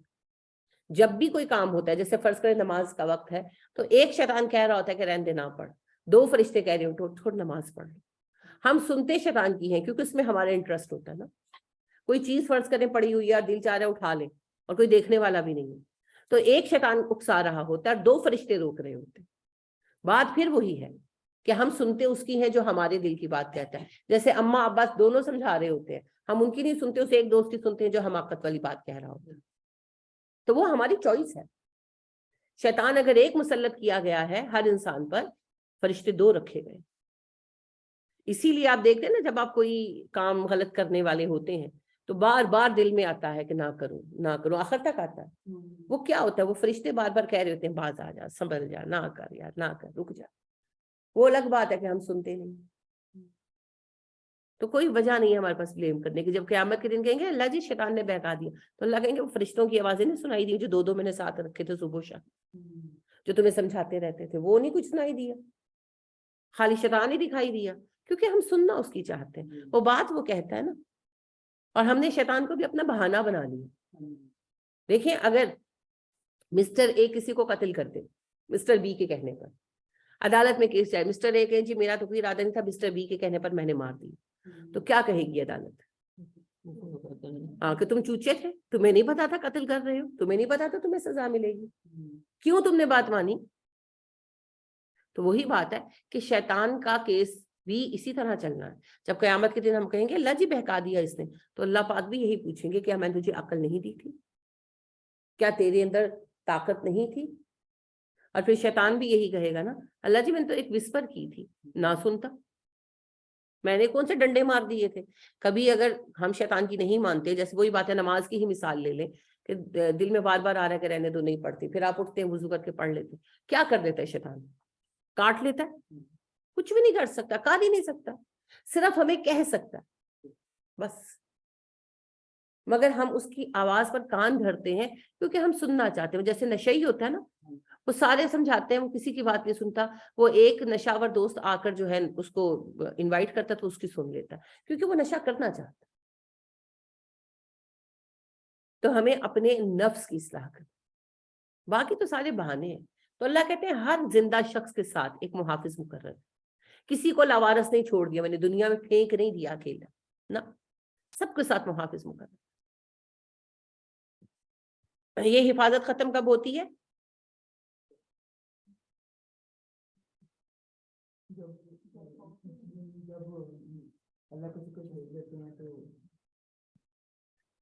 یہ حفاظت ختم ہوتی ہے جب ہم شرک کرتے ہیں. جب ہم شرک کرتے ہیں نا تو حفاظتی فرشتہ واپس چلا جاتا ہے. نبی کریم صلی اللہ علیہ وسلم نے فرمایا کہ دن چڑھتا ہے تو ہر انسان پر ایک حفاظتی فرشتہ اترتا ہے، مگر جب وہ شرک کرتا ہے، کوئی دھاگا پہنتا ہے، کوئی تعویذ باندھتا ہے، تو فرشتہ کہتا ہے اب تو اسی دھاگے کے حوالے، میں جا رہا ہوں، اور وہ واپس چلا جاتا ہے. شرک ایسی نہ ہو سکتا. اللہ اپنی حفاظت اٹھا لیتے ہیں. تم اس کی حفاظت پر راضی ہو جاؤ، اس کی حفاظت میں نہیں دے رہا حفاظت. تو جو نہیں ایسا کرے گا فرشتے اس کے ساتھ رہیں گے.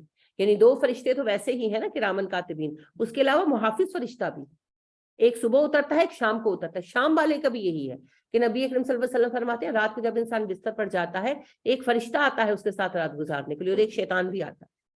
شیطان کہتا ہے میں رہوں گا رات، فرشتہ کہتا ہے میں رہوں گا رات، شیطان کہتا ہے میں رہوں گا. بحث چلتی ہے یہاں تک کہ اگر وہ آدمی اللہ کے ذکر پر اہتمام کرتا ہے تو فرشتہ شیطان کو بھگا دیتا ہے، کہتا ہے دفع ہو جا، میں رہوں گا رات.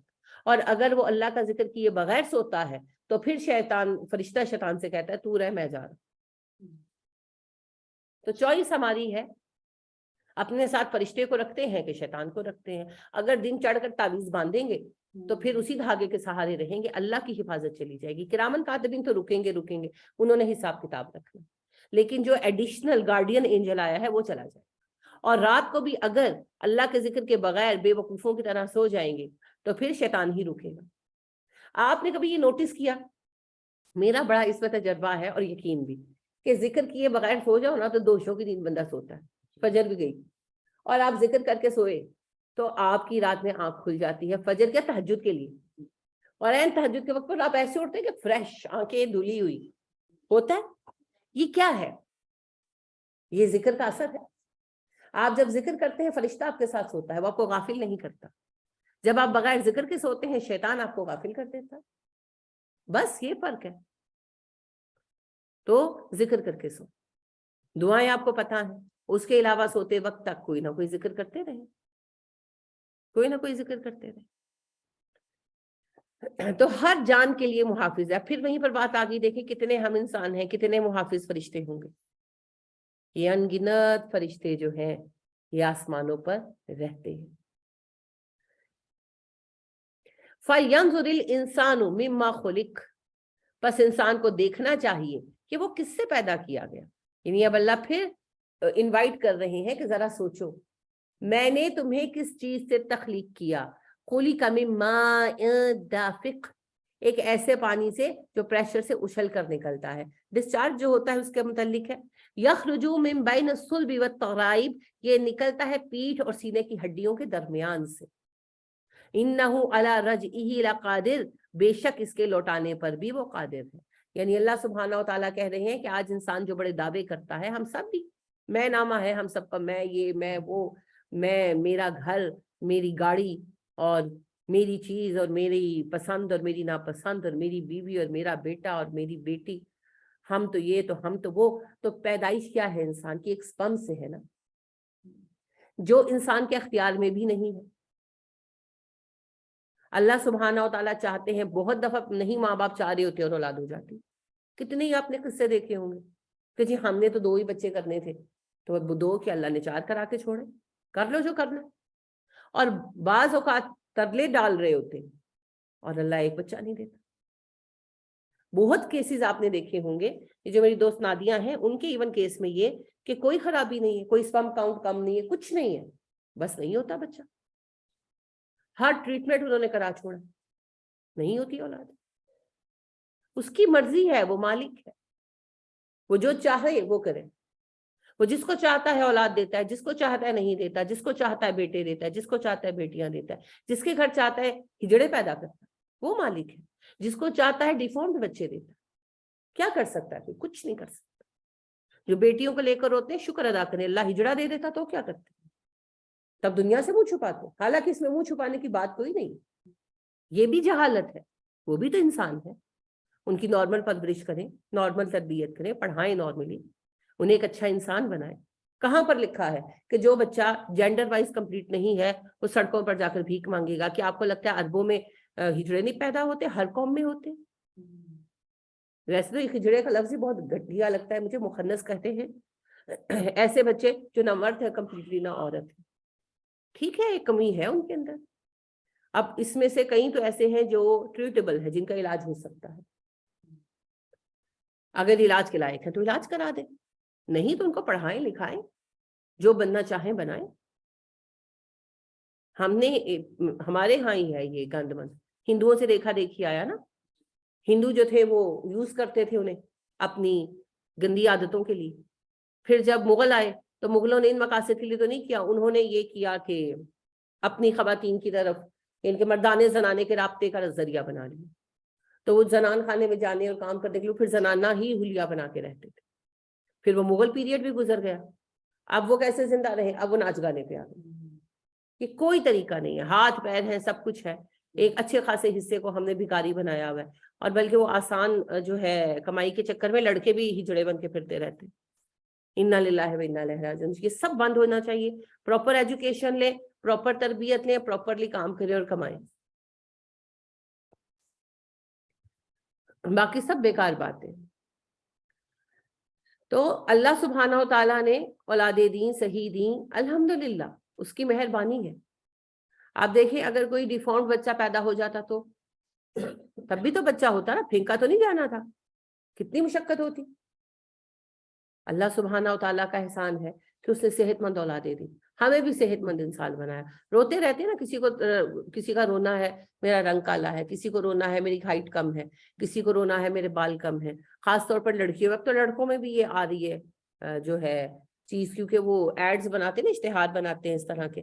بچیوں میں تو پہلے ہی تھی، اب بچوں میں بھی یہ چیز ڈیولپ کر رہے ہیں. اللہ کا شکر ادا کرنا چاہیے جس نے ہمیں پورا مکمل انسان بنایا.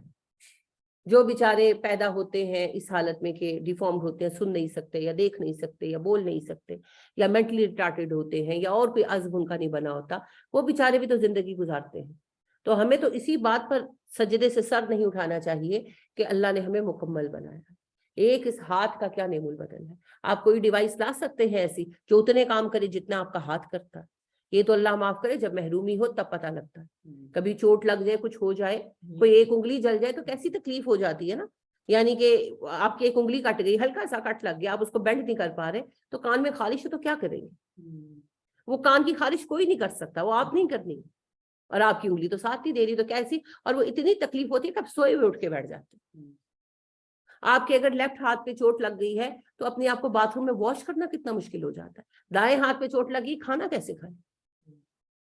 اس ایک ہاتھ کا شکر ہم ادا نہیں کر سکتے، نہیں کر سکتے. ڈاکٹر خالد جمیل اختر جو ہے انہوں نے بہت کام کیا ہے معذوروں کے لیے. تو ان کی ایک کتاب ہے تیسرا جنم، تو اس میں وہ بیان کرتے ہیں کہ ان کے ہاسپٹل میں ایک بچی لائی گئی دیہات کی جس کے ہاتھ ٹوکے میں آ کر کٹ گئے تھے. تو کہتے ہیں ہم نے اٹیچمنٹ بنائی اس کے لیے کہ وہ کھانا کھا سکے. تو جب اٹیچمنٹ لگائی گئی تو اس نے اپنے ہاتھ سے کھانا کھایا تو سب نے تالیاں بجائی، سب بڑے خوش تھے. اس کی ماں رونے لگی. تو کہتے ہیں مجھے لگا بچی خوش نہیں، 15 سال کی بچی تھی. تو کہتے جب سب کمرے سے چلے گئے تو میں نے کہا بیٹی تم خوش نہیں ہوئی؟ تو مجھے کہنے لگی ڈاکٹر صاحب ایسے ٹھیک ہے، پر جب باتھ روم میری امی من تو ہوندی ہے نا تو میں نے بہت برا لگتا ہے. پھر انہوں نے ایک اور اٹیچمنٹ بنائی. پر ہیئر از اے کوسچن، کتنی اٹیچمنٹس بنائیں گے؟ کتنی اٹیچمنٹس بنائیں گے؟ ہم ہاتھوں سے کیا کچھ نہیں کرتے، کنگھی کرتے ہیں، کپڑے بدلتے ہیں، جوتے پہنتے ہیں، خارش کرتے ہیں، تھپڑ مارتے ہیں، تھپڑ روکتے ہیں، کیا کچھ نہیں کرتے. ہاتھ ہے نا، ہم سارا دن یوز کرتے رہتے ہیں. کس کس شکل میں یوز کرتے ہیں. اور پھر سوال یہ ہے کہ ان اٹیچمنٹس کو لگانے کے لیے بھی تو ایک بندہ چاہیے، وہ بھی تو خود نہیں لگا سکتے. الحمدللہ کبھی ہم نے نہیں کہا اللہ سے بیٹھ کر کہ اللہ جی شکریہ آپ نے ہاتھ دیے، اللہ جی آپ نے پیر دیے، اللہ جی آپ نے آنکھیں دی، اللہ جی آپ نے کان دیے. میں ابھی بیمار، میں اپنے میاں سے صبح ہی کہہ رہی تھی، میرے میاں کھانے پینے کے بہت شوقین ہیں ماشاءاللہ، اور ذرا سا ذائقہ ہلا ہوا ہو تو بڑا موڈ خراب کرتے ہیں. تو اب بیمار ہوئے تو ٹیسٹ بالکل نہیں آ رہا، بالکل ٹیسٹ نہیں آ رہا، تو بالکل نہیں کھا پا رہے. تو میں نے کہا اب شکر ادا کریں کہ اللہ نے ٹیسٹ پر دیے. اتنے سال ہم نے ہر کھانے کے ہر ذائقے کو محسوس کیا، اور ابھی واقعی کھانے کی طلب ہی ختم ہوئی ہے کیونکہ ٹیسٹ ہی نہیں آتا. ٹیسٹ آتا ہی نہیں ہے تو کوئی اچھی سے اچھی چیز بھی جو ہے نا وہ دیکھنے کو دل نہیں کرتا، کھانا تو دور کی بات. تو مجھے کہنے لگے کہ کھانا ڈال کے نا اس میں جگ میں بلینڈر میں تو بلینڈ کر کے دے دو، میں پی لیتا ہوں، مجھ سے کھایا نہیں جا رہا. تو میں ہنس رہی تھی، میں نے کہا اب پتا چلا کہ اللہ نے کتنی بڑی نعمت دی تھی، ٹیسٹ بڈس جو کھاتے ہیں ہم انجوائے کرتے ہیں. یہ میٹھا ہے، یہ کھٹا ہے، یہ نمکین ہے، یہ کرارا ہے. الحمدللہ جب نعمت نکلتی ہے ہاتھ سے تب پتہ چلتا ہے کیسی نعمت ملی. الحمدللہ کبھی شکر ادا ہی نہیں کرتے، رونا ہی پڑا ہوا، میرا رنگ کالا ہے، میری آنکھ چھوٹی ہے. انا للہ و انا الیہ راجعون. اللہ کا شکر ادا کریں. اللہ نے ہمیں ایک سپرم سے پیدا کیا اور کیا خوبصورت انسان بنایا، کیسا مکمل بنایا، کیسی صلاحیتیں نہیں. کتنا کچھ ہم ان ہاتھوں سے کرتے ہیں، ان ایک ہاتھوں کا شکر ادا نہیں کر سکتے. میرے میاں انجینئر ہیں، تو کچھ عرصہ پہلے وہ ایک مشین بنا رہے تھے اور اس پہ بڑا اپسٹ تھے، راتوں کو بھی جاگ رہے تھے. تو میں نے کہا کیا بنا رہے ہو تم، کیونکہ بہت اچھے انجینئر ہیں، وہ آسانی سے بنا لیتے. تو میں نے کہا کیا اتنا الجھے پھر رہے ہو، کاٹنے کو دوڑے، کیا بنا رہے ہو؟ تو کہنے لگے کہ ایسی مشین بنانی ہے جس میں ایک وقت میں 2 ویلوز کو، 2 جوڑوں کو جو ہے نا، جوائنٹس کو موو کرانا ہے. یہ بڑا مشکل ہوتا ہے. تو میں نے کہا پھر اللہ نے دیکھو کیسی مشین بنائی ہے، ہمارے ہاتھ کتنے جوائنٹ ہیں، ہے نا، اور ایک وقت میں ہم جتنے جوائنٹ چاہے موو کر سکتے ہیں، چاہے ایک کریں تو چاہے سارے کریں. تو یہ اللہ ہی بنا سکتا ہے جی. لہٰذا بات یہ ہے کہ اللہ کا شکر ادا کرنا چاہیے، اور جو شکر ادا کرتا ہے اسے اور ملتا ہے. تو کچھ نہیں کر سکتے، مصروف ہے زندگی، مصروف ہے آپ کی، ٹائم نہیں ہے، چلتے پھرتے اٹھتے بیٹھتے. وَلَكَ الْحَمْدُ وَلَكَ الشُّكْرُ وَلَكَ الْحَمْدُ وَلَكَ الشُّكْرُ. دل سے اللہ جی تیری سب نعمتوں پر تیری حمد، تیرا شکر. وَلَكَ الْحَمْدُ وَلَكَ الشُّكْرُ. اور پھر شکر گزاروں کو اللہ اور دیتے، کچھ نہ کریں، بس چلتے پھرتے پڑتے، نعمتیں برقرار بھی رہیں گی اور بڑھیں گی. تو اللہ کہتے ہیں اپنی تخلیق پر غور کرو.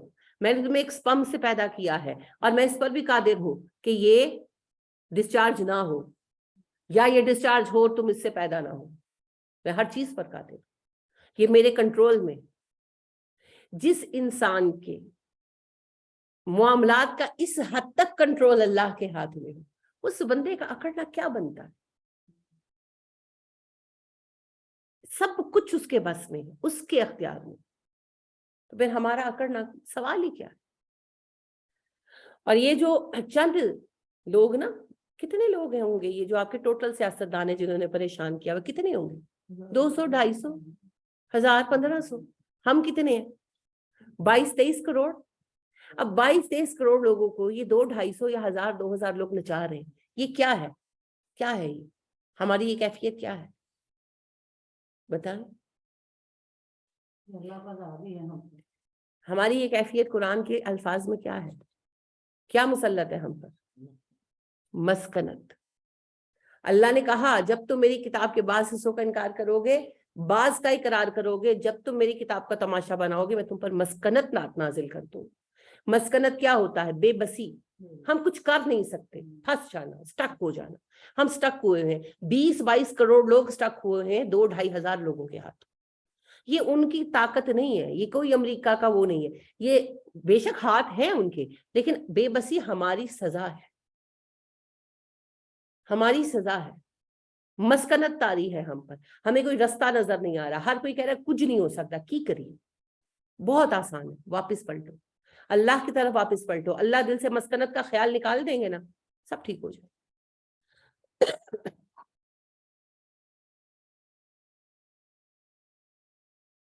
تو ہمارے سارے سسٹم اللہ کے ہاتھ میں ہے جی.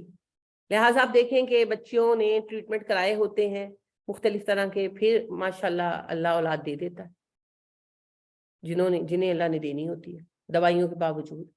اور جو وہی بات ہے جس کو نہیں ملنا وہ ہر علاج کرتا ہے اور پھر نہیں ملتا. وہ مالک ہے.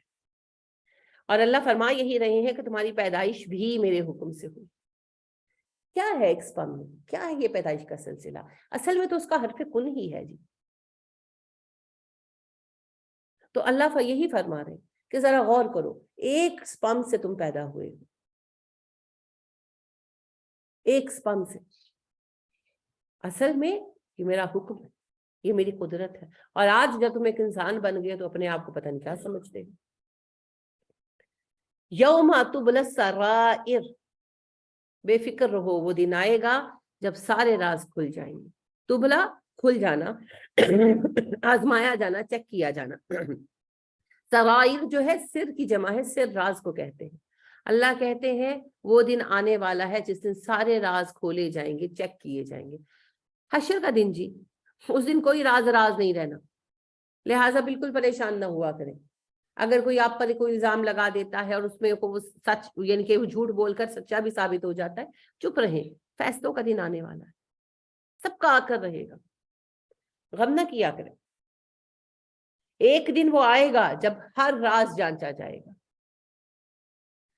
فما لہ من قوت ولا ناصر، نہیں ہوگی اس کے پاس کوئی قوت، کوئی مددگار.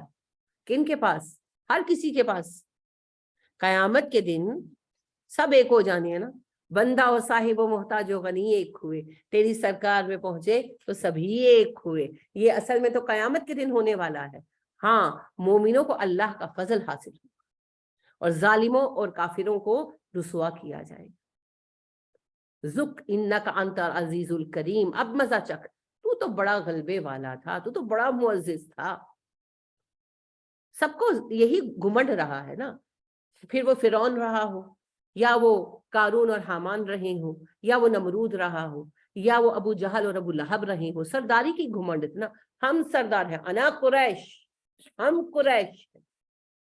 یہی تھا نا، ہم مال والے ہیں، ہم اولاد والے ہیں. قرآن اترتا تھا کسی عظیم سردار پر اترتا، تو ہی رہ گیا تھا محمد صلی اللہ علیہ وسلم.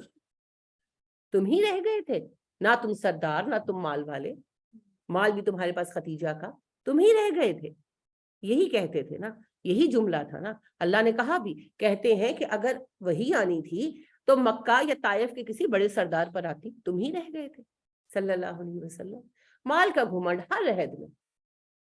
تو اللہ سبحانہ و تعالیٰ فرماتے ہیں قیامت کے دن تو کوئی جتھا نہیں ہونا، نہ کوئی قوت باقی ہوگی، نہ کوئی مددگار ہوگا، اور سب کے راز کھل جائیں گے. اس وقت کون کہاں جائے گا؟ صرف ایک دامن ہے ڈھانپنے والا، اللہ کی چادر رحمت. نبی کریم صلی اللہ علیہ وسلم فرماتے ہیں جب اللہ ایک مومن سے حساب لیں گے، اسے اپنی چادر رحمت سے ڈھانپ لیں گے اور پھر اس سے بات کریں گے اور اس سے اس کے گناہ پوچھیں گے اور اس سے پوچھیں گے تو نے یہ کیا، اور وہ کہے گا جی اللہ جی کیا، اور سوچے گا کہ اب تو میں پکڑا گیا. پھر اللہ پوچھیں گے تو نے یہ غلطی کی، اور وہ کہے گا جی اللہ جی بالکل کی، اور سوچے گا کہ میں پکڑا گیا. اسی طرح اللہ اس سے پوچھتے رہیں گے، اور پھر آخر میں اللہ کہیں گے کہ میں نے تجھے دنیا میں ڈھانپا، تیرے عیبوں کا پردہ رکھا، آج بھی میں تجھے رسوا نہیں کروں. اور اللہ معاف فرما دیں گے. اور جب اللہ کسی کافر اور کسی ظالم کا حساب لیں گے تو اللہ اسے لوگوں کے سامنے حساب لیں گے، اپنی چادر رحمت سے نہیں ڈھانپیں گے. سب ساری حشر میں سب سنیں گے اور اللہ اسے پوچھیں گے تیرا یہ گناہ اور یہ گناہ، اور پھر اسے سزا دی جائے. تو اللہ کے سوا کوئی قیامت کے دن ڈھانپنے والا نہیں. اور آپ کو پتا ہے کہ اللہ سبحانہ و تعالیٰ سے ہم کس طرح اپنے آپ کو کور کرا سکتے ہیں. واٹ از دا وے؟ مسلمانوں کے عیوب ڈھانپیں، مسلمانوں کی کمیوں کو کور کریں. جو آج اپنے مسلمان بہن بھائی کا عیب ڈھانپے گا، اللہ سبحانہ و تعالیٰ اسے قیامت کے دن ڈھانپیں گے. صرف ایک شکل ہے کہ کسی کا نقصان ہو رہا ہو، یعنی کہ کسی کا بیٹا نشئی ہے، وہ دھوکہ دے کر شادی کر رہے ہیں، تو اگلا آپ سے پوچھے تو آپ پر بتانا فرض ہے. یا کوئی بندہ کسی کو کاروبار کے لیے پھنسا رہا ہے کہ بھئی میرے ساتھ پیسے لگاؤ، اور آپ کو پتا ہے وہ بندہ فراڈی ہے. یہ اس میں کیونکہ دوسری طرف بھی تو ایک مسلمان ہے نا، تو وہاں آپ نہیں بتائیں گے، چھپائیں گے، بتائیں گے. لیکن کسی کا ویسے کوئی عیب ہے، کوئی بھی عیب ہے، تو اس کی اشتہار، جیسے ہم لوگوں کو جو عادت ہے نا، جہاں بیٹھے دوسروں پہ شروع ہو گئے، اپنے عیب کی بات کریں، دوسروں کی نہ کریں. ہم لوگوں پر نگران نہیں بنائیں گے. کل پڑھا نا آپ نے، اللہ نے کہا نا مسلمانوں کا مذاق اڑاتے ہیں کافر، گھروں میں جا کر ہنستے ہیں، حالانکہ ان پر محافظ نہیں بنائے گئے. تو ہم بھی محافظ نہیں بنائے گئے. مومن کا بھائی ہے، اس کا مذاق نہیں اڑاتا، اس کو تنگ نہیں کرتا، اس کو رسوا نہیں کرتا. تو لہٰذا یہ سب نہیں کرتا. وَالسَّمَاءِ ذَاتِ الرَّجْعِ، قسم ہے آسمان کی جو پلٹنے والا ہے. کیا مطلب ہے پلٹنے سے؟ ختم کر دیا جائے گا، دوبارہ قائم کیا جائے گا.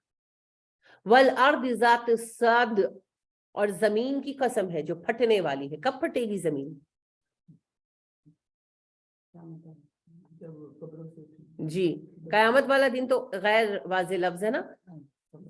حشر کے دن زمین پھٹ جائے گی جگہ جگہ سے، اور قبروں سے لوگ نکل آئیں گے. ہم بھی نکلیں گے جی. اِنَّهُ لَقَوْلٌ فَصْلٌ، اور یہ فیصلہ کن بات ہے، یہ ڈیسیژن فائنل ہے. کیا؟ حشر قائم ہوگا, قبروں سے اٹھائے جاؤ گے, حساب لیا جائے گا, اس کی کوئی ایکسیپشن نہیں. وما ہوا بالحزل, حزل کہتے ہیں ٹھٹول کو, مذاق کو.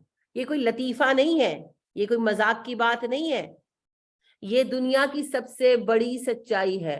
اما یتساءلون عن النبأ العظیم, یہ نبأ العظیم ہے, یہ سب سے بڑی خبر ہے. یہ خبر اتنی اہم ہے کہ اللہ سبحانہ و تعالیٰ نے 1,24,000 یا 2 لاکھ نبی بھیجے صرف یہ اطلاع دینے کے لیے انسانوں کو کہ قیامت کا دن آنا ہے, حساب ہوگا, صرف اس ایک بات کے لیے. تو قیامت کا دن مذاق نہیں ہے, یہ فیصلہ کن ڈیسیژن ہے, یہ فائنل بات ہے. قیامت کے بعد حشر کا دن ہوگا, حساب کا دن آئے گا, سب اٹھائے جائیں گے, سب کو حساب دینا ہوگا. یہ کوئی مذاق نہیں. انہم یکیدون کیدا, بے شک وہ اپنی چالیں چل رہے ہیں. واکید کیدا, میں بھی اپنی چال چل رہا ہوں. تو آپ کیوں اتنا ڈرتے ہیں جی, کیوں ڈرتے ہیں اتنا؟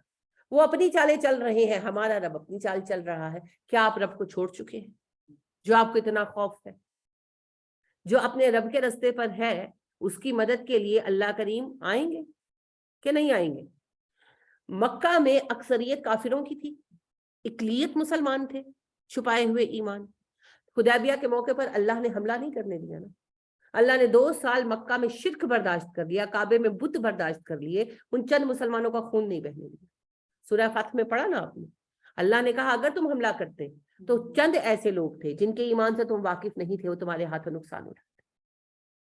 تو آج پاکستان میں مسلمانوں کی اکثریت ہے جو شرک پر نہیں ہے, ان کی بھی ایک بڑی تعداد ہے موحد مسلمانوں کی. تو کیا آپ کو لگتا ہے کہ وہ اللہ کو پکاریں گے, مدد مانگیں گے اور اللہ نہیں سنے گا؟ کیسے سمجھتے ہیں؟ ضرور مدد آئے گی جی. وہ اپنی چال چل رہے ہیں, رب اپنی چال چل رہا. بس آپ 2 کام کریں, ایک اپنا کام کرتے رہیں, تھک کر نہ بیٹھے. ولا تہنوا ولا تحزنوا انتم الاعلون ان کنتم مؤمنین, نہ تھکو نہ ہمت ہار کر بیٹھو, اگر تم مومن ہو غالب تم ہی آؤ گے. یہ تو کشمکش چلتی رہے گی, یہ کشمکش تو رکنے والی نہیں ہے. یہ کشمکش تو حق و باطل کی کشمکش, یہ تو رک نہیں سکتی.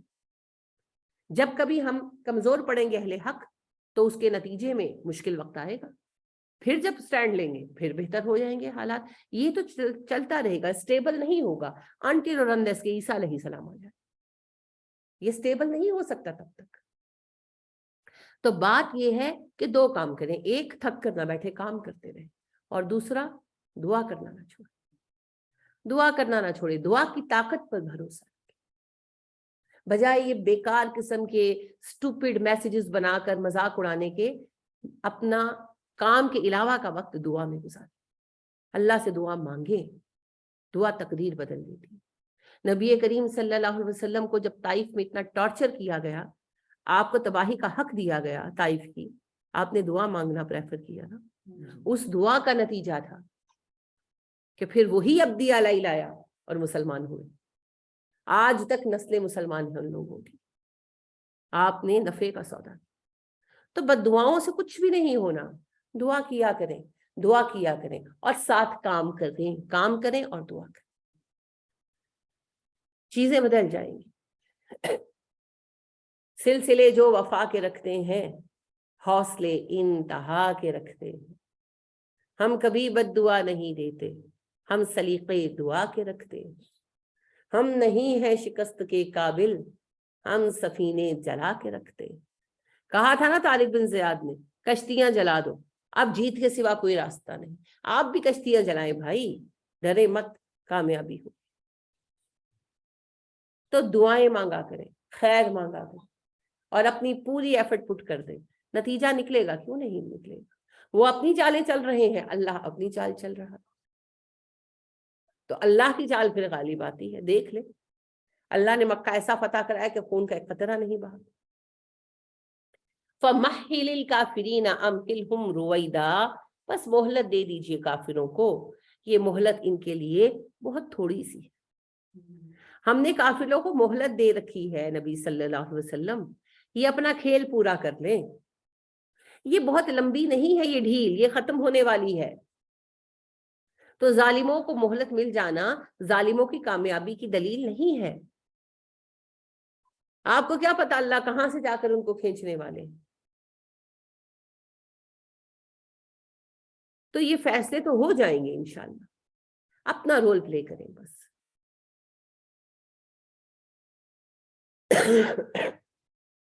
اللہ سبحانہ و تعالیٰ کے کام کرنے کے رنگ اور ہے. وہ رب ہے, وہ عجیب طریقے سے کام کرتا ہے. بس ایک بات ہے, اپنا کام کریں, اپنا کام کریں, ہاتھ چھوڑ کر نہ بیٹھے, کام کرنا ترک نہ کرے. مومن کسی حال میں بھی ہمت نہیں ہارتا, کسی حال میں. اب دیکھنا یوسف علیہ السلام قید خانے میں تھے, وہاں پر اگر دو بندے ملتے ہیں تو ان کو بھی یوسف تبلیغ کرنا شروع کر دیتے ہیں. وہ یہ نہیں سوچتے میں قید میں کیا, میری کیا مقصد ہے زندگی کا, میں تو قید میں پڑا ہوں. نہیں, وہ وہاں بھی تبلیغ کر رہے ہیں لوگوں کو, کیونکہ مومن کو جنت چاہیے, اور جنت کے لیے وہ ہر وقت ہر جگہ کام کرتا ہے, چاہے وہ کہیں بھی ہو. اور چونکہ اس کا بھروسہ اپنے رب پر ہے تو وہ کبھی مایوس نہیں ہوتا. تو پریشان نہ ہو, ہم بھی نکل جائیں گے ان حالات سے انشاءاللہ. اصل مقابلہ خیر اور شر کا ہے. غالب اللہ کے گروہ نے آنا ہے, حزب الرحمن نے آنا ہے. چاہے ہم کام کریں یا نہ کریں, حزب الرحمن غالب آ کر رہے گا. اگر ہم کام کریں گے تو ہم بھی حزب الرحمن میں شامل ہوں گے, اور نہیں کریں گے تو پھر تماش بینوں والی مار کھائیں گے ہم. وہ جو واقعہ پیش آیا تھا بندر بنائے جانے والا اصحاب السبت کا, 3 گروہ ہو گئے تھے نا. ایک سرکش جو مچھلیاں پکڑتے تھے, دوسرے تماشبین جو بیٹھ کر دیکھ رہے تھے, اور تیسرے مبلغین مومنین جو روک رہے تھے. اور جو تماشا دیکھنے والے تھے انہوں نے ان کو بھی کہا کہ تم کیوں ان کے ساتھ کھپ رہے ہو, تمہیں نہیں پتا ان پر عذاب آنا ہے فائنلی. تو انہوں نے کہا ہاں ہم جانتے ہیں کہ اگر یہ باز نہ آئے تو عذاب آئے گا, لیکن ہم اپنا فرض پورا کر رہے ہیں تاکہ ہماری حجت قائم ہو سکے. تو اللہ کہتے ہیں جب ہم نے عذاب بھیجا تو صرف ان کو بچایا جو مبلغ تھے. تو اپنے کام سے نہ پیچھے ہٹے, اپنا کام کرتے رہے. اللہ نے اپنا کام پورا کر کے رہنا ہے.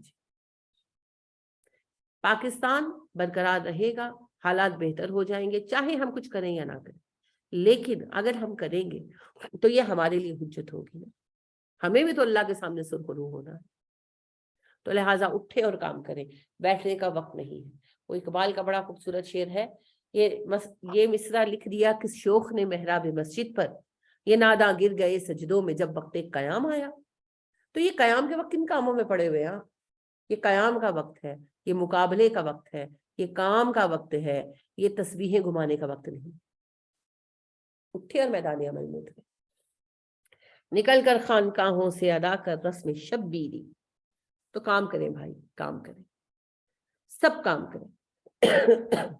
انشاءاللہ اللہ سبحانہ و تعالیٰ اس کام کے نتیجے میں خیر عطا فرما دیں گے. اور دعا مانگتے رہیں, دعاؤں سے نہ تھکیں. کچھ نہیں کر سکتے, کمزور ہیں, بیمار ہیں, بوڑھے ہیں, بے بس ہیں, تو دعا کرتے رہیں, وہ تو کر سکتے. انشاءاللہ خیر کے سلسلے بہت سارے جاری ہونے والے ہیں اور ہوں گے, اور سارے معاملات میں ہم لوگ نکل آئیں گے انشاءاللہ. انشاءاللہ اللہ سبحانہ و تعالی ہم سے قبول فرمائے. اللہ ہمیں کام کرنے والوں میں شامل رکھے. میں پہلے بھی آپ کو سنا چکی ہوں, پھر سناتی ہوں.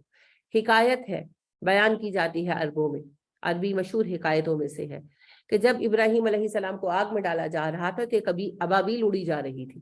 دوسری ابابیل نے پوچھا تم کہاں جا رہی ہو اتنی جلدی میں؟ وہ کہنے لگی ابراہیم کی آگ بجھانے. تو وہ ابابیل ہنسی, کہنے لگی اپنی اوقات دیکھی اور ابراہیم کی آگ دیکھی ہے, کتنا پانی آئے گا تمہاری چونچ میں؟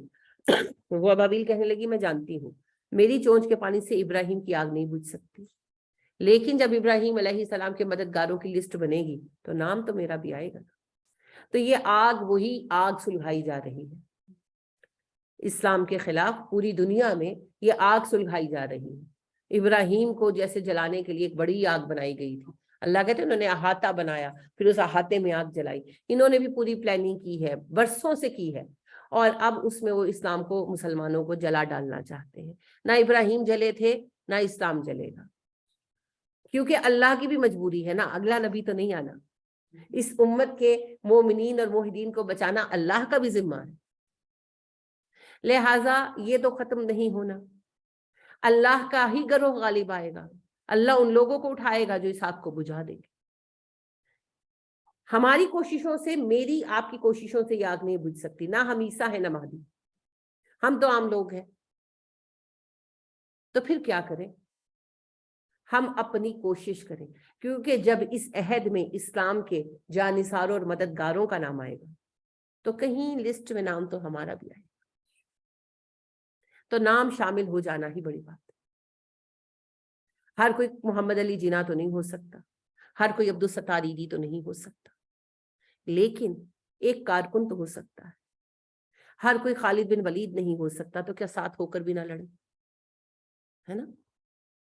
لہٰذا آپ دیکھیں کہ خالد بن ولید رضی اللہ تعالیٰ عنہ کے لشکر میں جو جھاڑو دینے والے ہوں گے، لسٹ میں تو نام ان کا بھی ہے نا۔ تو بس لسٹ میں نام شامل کرانے کے لیے کام کریں، جو کر سکتے ہیں، جتنا کر سکتے ہیں وہ اور اتنا کام کریں۔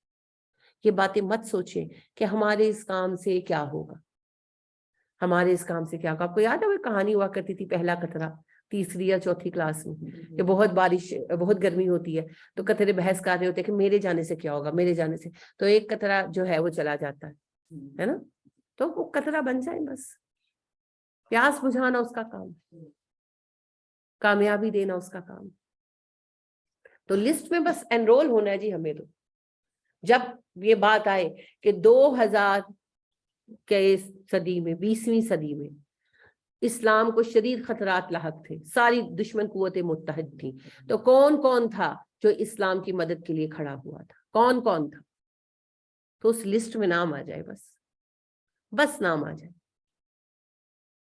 بہت ہے جی اس دن کی سرخروئی کے لیے، بہت ہے۔ من انصاری اللہ، عیسیٰ علیہ السلام نے پوچھا تھا نا، اب جو انصار تھے کیا عیسیٰ علیہ السلام کو بچا سکے؟ انہوں نے کہا نا نحن انصار اللہ، لیکن کیا وہ عیسیٰ علیہ السلام کو بچا سکے؟ کیا وہ عیسیٰ علیہ السلام کے آسمان پر اٹھا لیے جانے کے بعد اسلام کو بچا سکے؟ پولیزم آ گیا نا، یہ والی عیسائیت آ گئی نا، اصل اسلام تو انہوں نے بگاڑ دیا، خراب کر دیا، مٹا دیا۔ انجیل کو تبدیلی سے بچا سکے؟ کچھ نہیں کر سکے، لیکن قیامت تک وہ انصاری ہیں، کیونکہ انہوں نے اپنے آپ کو پیش کیا، جو ان کی قوت تھی انہوں نے اختیار کی، استعمال کی۔ تو بس وہی بات ہے، میری اور آپ کی کاوشوں سے یہ آگ نہیں بجھے گی، لیکن لسٹ میں نام تو آ جائے، تو بس پھر تیار ہو جائے، کام کریں، کام کریں۔ چراغ طور جلاؤ، بہت اندھیرا ہے، ذرا نقاب اٹھاؤ، بہت اندھیرا ہے، وہ جن کے ہوتے ہیں خورشید آستینوں میں، انہیں کہیں سے بلاؤ، بہت اندھیرا ہے۔ تو یہ آستینوں میں خورشید ہمارے ہی ہے، قرآن ہمارے پاس ہے، روشنی ہمارے پاس ہے۔ اٹھے اور اپنے حصے کا کام کریں، کیا پتا اللہ کس سے کون سا کام لینے والے ہیں، یہ صرف اللہ ہی جانتے ہیں۔ اللہ سبحانہ و تعالی ہم سب سے قبول کریں، اللہ سبحانہ و تعالی ہم سب کو طاقت دے۔ جب علی رضی اللہ تعالیٰ عنہ نے اسلام قبول کیا تھا، 11 سال کے تھے، کمزور تھے، بیمار تھے نا، آشوب چشم تھا اور ویک تھے، لڑکے سے تھے، تو سوچا تھا کسی نے کہ یہ علی جو ہیں حیدر کرار بنیں گے؟ کس نے گمان کیا ہوگا یہ کمزور سا لڑکا اتنی بڑی قوت بنے گا اسلام کی، اتنی بڑی طاقت بنے گا؟ کسی نے نہیں سوچا تھا۔ تو لہٰذا کیا پتا کہ اللہ کس کو کیا بنانے والے، لہٰذا آگے آئے اور اپنا کام کریں۔ اللہ ہم سب کو کام کرنے کی ہمت اور توفیق دے، جب تک زندہ ہے اللہ ہم سے کام لیتا رہے۔ اللہ سبحانہ و تعالی ہمیں قبول اور وقت سبحانک اللہم و بحمدک ونشہد ان لا الہ الا انت ونستغفرک ونتوب الیک۔ السلام علیکم ورحمۃ اللہ وبرکاتہ۔